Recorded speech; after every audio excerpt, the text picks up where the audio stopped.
I'd like to introduce what you have on your table. So everybody should have a board. I've done A4, probably with my learners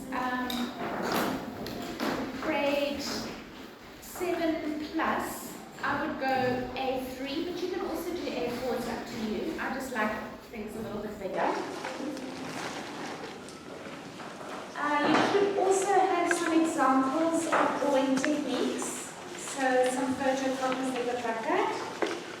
And you've got some plain white paper that we're going to look at exploring the object beforehand.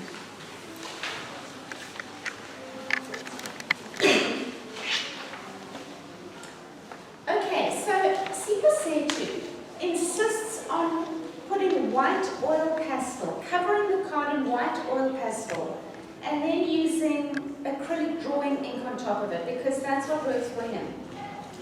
But I thought it's not easy for all schools to get hold of acrylic drawing ink. It's not easy for all schools to get hold of enough white oil pastel. So I started experimenting, and I looked at all sorts of different ways of how can we do this that the schools can actually work with it easily.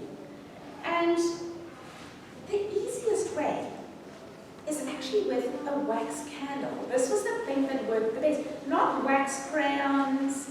In fact, for me, not even the oil pastel, but the normal kitchen wax candle.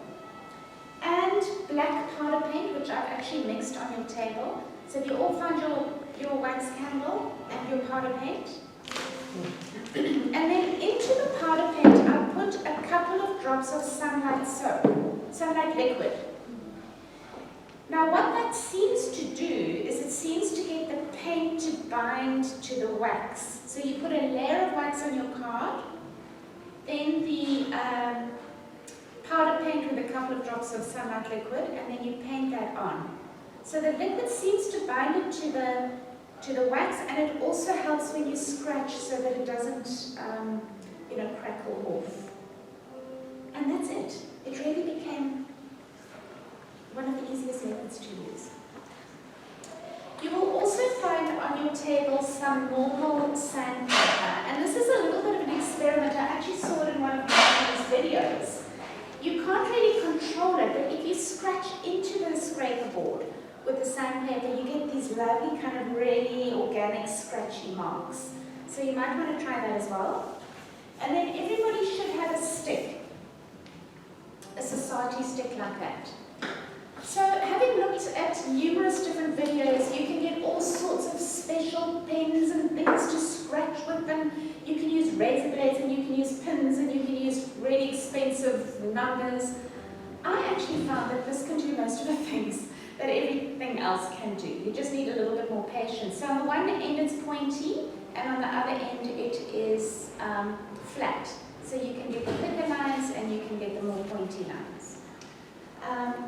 Everybody else should have a pencil and a brush.